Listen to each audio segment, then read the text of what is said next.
First of all, introducing our challenger. Out of the blue corner. He's going to step in and he does. It's all over. Let's bring on the boom. This is Eternal MMA.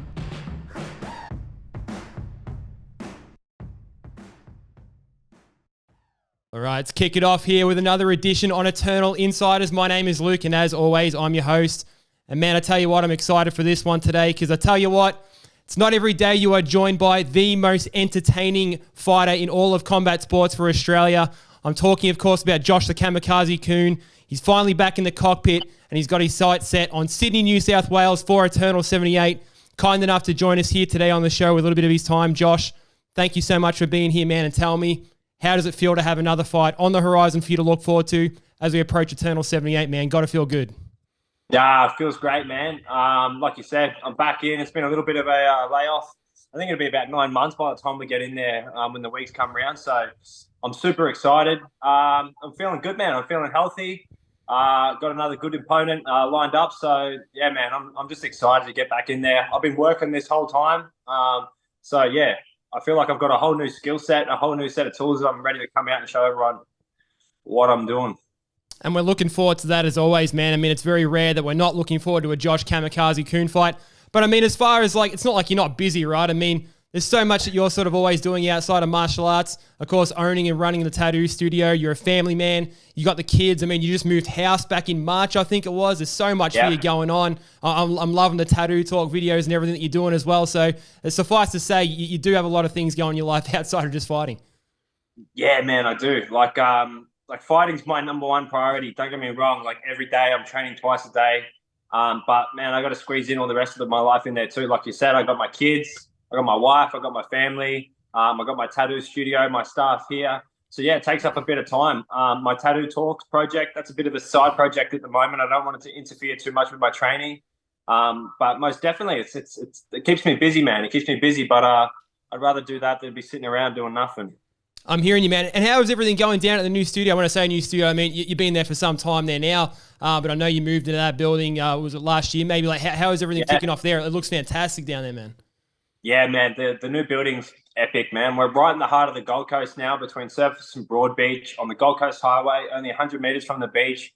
So literally, I'm literally on the center of the Gold Coast. Like it's an ideal location. We've picked up a lot more tourists around here. We've got a few new team members and stuff since been here. Still, all of our old team have continued to stay with us. So, we're doing really well here. Obviously, it's an economic crisis at the moment. The financial side of things for the whole of Australia in terms of like all the rate rises and whatnot. To see what's going on in a lot of other fields and industries, and to see that we're not copying it as bad as that, considering we're a tattoo shop. It's pretty rewarding to know that we've created such a good business that we're able to survive these times. No doubt. I mean, living on the sunny Gold Coast, I mean, it's got to make it that little bit easier for you, right? No danger you're moving back down here to the sunny pastures of Victoria anytime soon? Not anytime soon, man. I think the Gold Coast is going to be home for me and for my kids for a very long time. We've set up shop here. I've got my homes here. I've bought a few properties. All my family's here now. So, this is me. I love it here. I know you love it there, man. It's awesome seeing the journey you're going through, not only with your mixed martial arts, but everything you're doing professionally. We've spoken a couple of times and everything. It's been very cool, like keeping up with your journey, both inside and outside the cage. So very cool to see. And just on the tattoo side of things, obviously talking about, you had the tattoo talks and that sort of stuff going on. I did want to ask you, I mean, you're tattooing guys that are in the UFC, like you've tattooed Israel Adesanya, you've had guys like Volk in there, Dan Hooker and that sort of thing. I wanted to know, is it cool for you to see like your artwork when they step foot inside the cage, inside the UFC octagon, and that sort of thing? Like, is this old for you? Like, it's still very cool, like seeing your imagery and that sort of thing, when you tune in UFC Fight Pass and see your artwork on those guys? Yeah, man. No, of course it's cool. Like, it's super humbling. It's super rewarding. I think more rewarding now than ever it was, because I miss my craft so much, now that I've sort of stepped away from tattooing in a sense and really focused on my MMA career. I miss tattooing. I miss this craft. It's something that I put my heart and soul into to get to myself to where it is now. So when I have the opportunity these days to make tattoos for people who just happen to be my mates, who just happen to be fighting in the UFC, it's super humbling. It's crazy to see. I think the one that really got me was someone had captured a photo of Dan Hooker's. I was going to ask you about this one. Cage. Yes, that was going to be my next one. Talk about that because that's cool. Man, that was the one that was just like, damn, like that is real. Like that's my artwork, you know, and that's my mate, you know, and to see him go in there, put on that performance and have that little piece of art and just have that little memory, that little moment, that little capture that, you know, I was part of that little thing there. That was just that. Yeah, that was really good, man. That felt really nice. So it was good, man. And I guess with the whole tattoo talks thing, it was something that just naturally eventuated. Really, like all my mates, you know, really wanted to get tattooed, and they like, you know, the boys they just happen to be these, you know, UFC fighters now, and you know, I'm always trying to find time for them when I'm not in camp or whenever. So after my last fight, I suffered an orbital fracture, and it's like a few months off contact. So I was at the start of the year, I was like, all right, sweet. Like, let's just smash out as much tattoos as we can. And, you know, the idea bounced around. It's like, oh, well, let's film these and let's share the content that comes with it, you know? So sure enough, that's what we did, man. And it just sort of naturally gravitated to what it is now. And now we're starting to fine tune how we record them and how we edit them and how we're putting them together. And I think people are enjoying the content that we're putting out. So I'm not trying to monetize it or anything. I'm not trying to make money. I'm not trying to do anything. I just think it's a cool experience that I get to express and get to venture through and have that. And I want to share some bits and pieces of that too with my fans and my following, all the people that are along the ride for my journey. No, I mean, I think that's why you're one of the most popular fighters that we have here in the country, man, because, I mean, just everything that you do, I mean, there's just so many things you're doing both inside and outside of fighting, and you're taking everyone along for the journey, and you know what you're doing with social media and sharing all that sort of stuff. You know, the people that you sort of get to hang out with and tattoo and share your passions, you know, both for fighting and both for what you were sort of into prior to fighting, because, of course, you're into the art side of things and into tattooing and graffiti and that sort of thing before you did find fighting. So it is very cool to see that you get to express yourself, you know, in both of those ways, and everyone get to enjoy that journey along the way too. So, but speaking of the fight side of things, as we said at the top of the conversation, locked in for that Eternal 78 card ahead of that big UFC 293 clash. So, big weekend for mixed martial arts here in Australia. Your thoughts on just being able to get into that card at Eternal 78, the first time that Eternal's been to Sydney? Oh man, like I would have loved to have get a fight in prior to this card coming up, and you know, been back onto the win streak before. Jumping onto this card, having the UFC going to be there on that weekend. But, man, I'm just excited to be there. I'm just excited to compete again. I'm excited to get back outside, not just fighting on the Gold Coast and fighting in another state, you know, being, you know, coming in as, you know, as not just being the hometown boy. I think it's good for me. It's going to be good for my career to have that and to experience that before moving on. And, no doubt, man, I'm excited for it. That's all I really think about at the moment. No, huge for everybody involved, and we're glad to have you on that one, man. But, like, was this the only one that you were sort of looking at? You just said there before that maybe you were trying to get in the cage prior to this one. You did join the guys on From the Stands, and you did tell them that you were locked in for Eternal 78 no matter what. Was there any thought to maybe Eternal 79 a little bit later on, being at home on the Gold Coast, or was it pretty much, you know, Eternal 78 was just going to be the one for you no matter what? Definitely, that was always going to be the one. Obviously, I think Cam wanted, you know, obviously he loves putting me on the Gold Coast show because I sell him out and stuff like that, you know. But Ben was like, "What are you doing booking Joshy in Sydney? Like, why don't you want to keep him on the Gold Coast?" And I think I just told him, after my last fight, I said, my next fight, regardless, I want out of state. And then when they seen that this card was coming up, I said, that's the one. I said, no doubt, if that's the one I want to be on, so get me on it. And he said, say less. Say less, and here we are. Of course, UFC 293 coming after that on the Sunday. Do you have any plans to attend that event at all? Yeah, man. I've already got my tickets. Sweet. My whole family's coming down. I'm bringing the babysitter down so we can, mum and dad can go down and enjoy it after. My fight will be all out of the way in that by then. So it'll all be good times and enjoying the UFC for myself.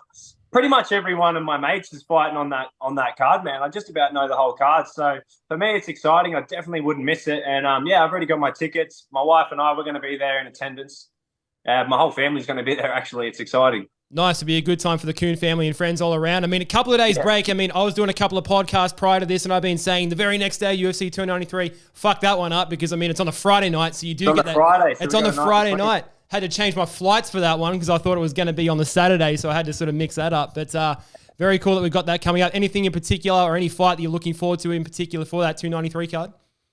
Mate, I think the whole card is stacked. Like any of the boys, when it's, you know what, like when your friends and your mates and your teammates fight, it's actually the most gut-wrenching feeling because you're just helpless. You're just watching. You're so emotionally invested in it. So it's going to be a hard one. It's going to be a hard one for the weekend since I know just about everyone on there.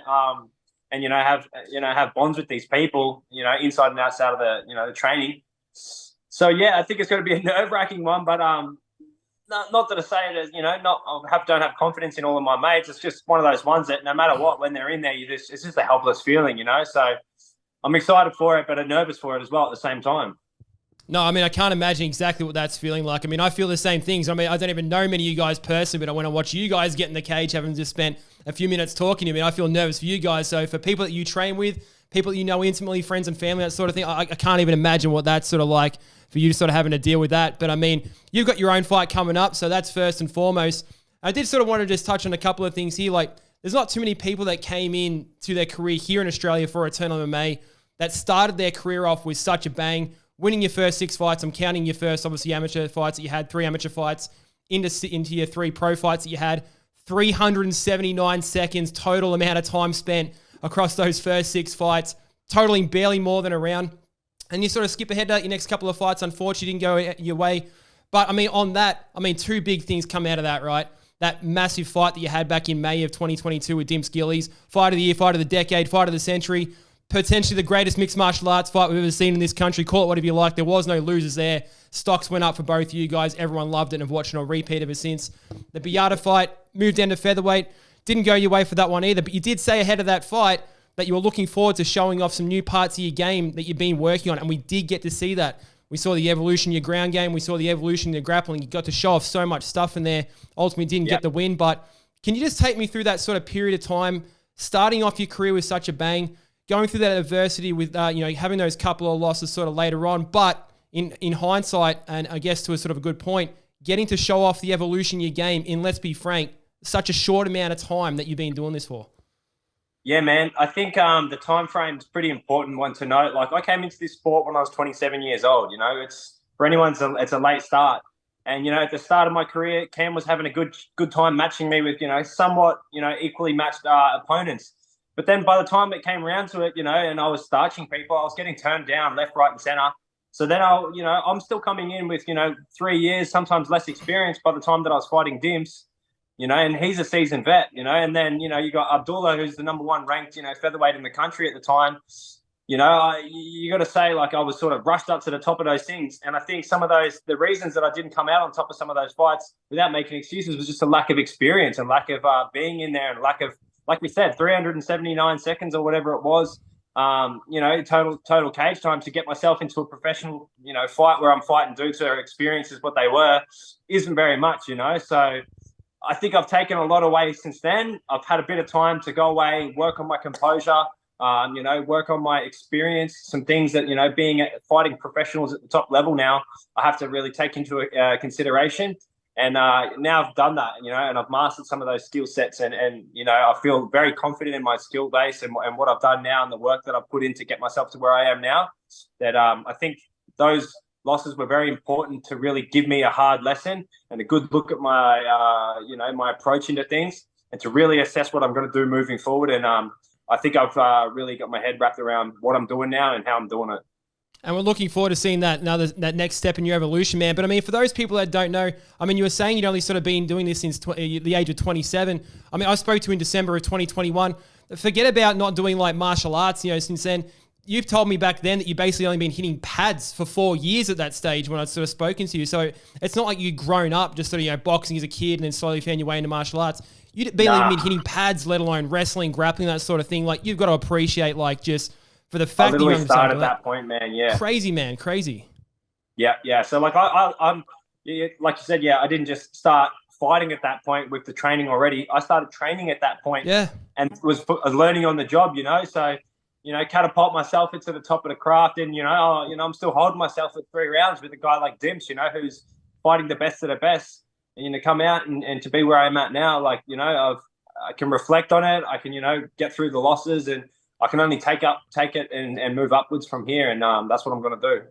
No, we'll look forward to seeing where you go, man. Of course, you were sort of splitting your time with that last fight that you had against Beata between a couple of different camps. Obviously, you're training at CMBT, but you did go down to Freestyle MMA in New South Wales.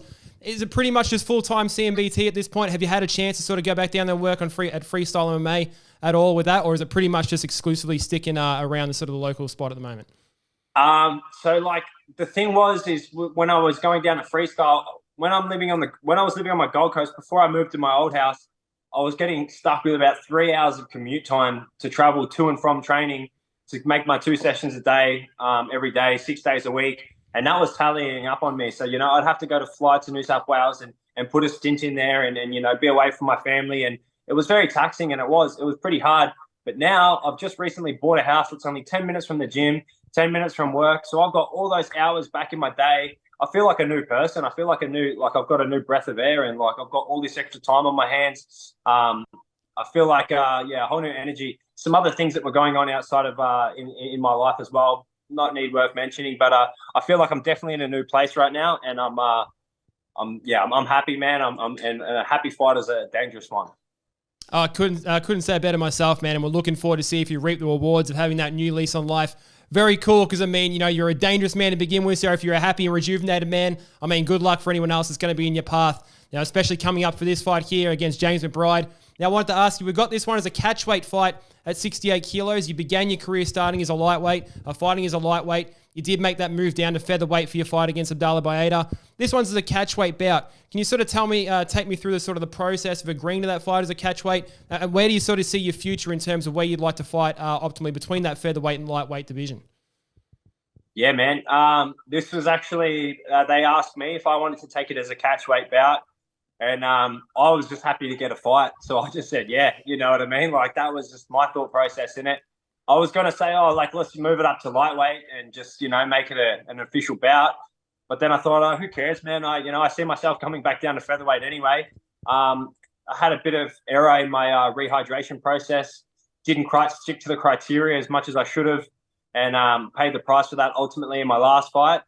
So this fight, I don't have to go all the way down to featherweight. I can get myself down, nearly to the end line and not have to cut those last pretty much 2 kilos. So I think it's actually works out good for me too. I'm getting the practice in of pretty much coming down to featherweight, which is where I see myself, competing. But I'm happy to bounce between feather and lightweight depending on what happens. I was holding my own at lightweight.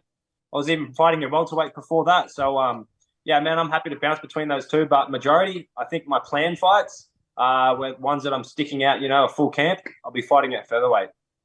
Well, as you said, a rejuvenated Josh Kuhne is a dangerous Josh Kuhne, but a hydrated Josh Kuhne is going to be much more of a dangerous Josh Kuhne. So very much looking forward to what you do at 68 kilos coming up for this fight, man. And we look ahead to that fight. We've got James McBride, who's taking this fight against yourself.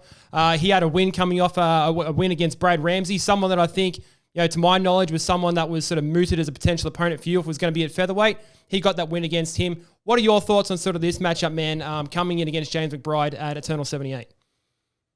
Well, I was actually offered Brad Ramsey prior to Jarrett fighting him. And I think Jarrett snapped up a fight with him. And then that fight was meant to be still on the cards. And then he ended up getting beat by James. So I said, well, take Brad out of the equation and let's fight James then. And he got offered to me. And sure enough, I said yes. They are on the catch weight. I said yes. Let's go.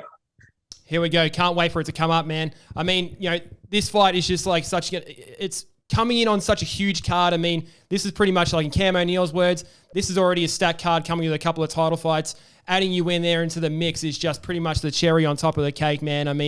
You're one of the most popular fighters we have here, in Australia. So, you coming into that one, just a massive weekend of martial arts or mixed martial arts for Australia, absolutely huge. When you sort of look at this one, and we talked about this before in terms of the evolution of your game, with how far you've come, both from the stand-up side of things where you started and, sort of mixing in the grappling chops and everything that sort of comes in there. What are your sort of expectations for this fight? We know what the real Kamikaze is. We know you like to come in with the ferocious stand-up and all that sort of thing. Do you have any forecasts for what this fight's going to be like? What do you think fans can expect for this one coming in against James McBride, Eternal 78, Sydney, New South Wales, man? I think you can expect more of a professional. Look at controlled aggression, but still look for a finish. That's what you can expect. No, and we're very much used to seeing Josh Kamikaze Kuhne finishes, man. So I'm very much looking forward to that. Everyone's looking forward to it. Got to get there. If there's still tickets available, I know they were selling out very quick, and with you being on the card, they're going to be selling out quicker than ever. So make sure you get on those. Get yourself to eternalmma.com. Get yourself those tickets. And of course, if you're not attending in person, you can always catch it live and exclusive on UFC Fight Pass for that weekend of September, ahead of a huge card with UFC 293 all mixed together in one. Eternal making its debut in Sydney. Josh, thank you much for your time today, man. Very much looking forward, as always, to seeing you back in the cage. Any final messages for anyone before you go? Nah, man, that's it. Guys, tune in September 8th, UFC Fight Pass. I'll come watch it live in Sydney. Your boy Josh Kuhne, Kamikaze, is coming to take some heads off. Let's go. Kamikaze coming in hot, brother. We'll see you there. See you, mate. Thanks, man.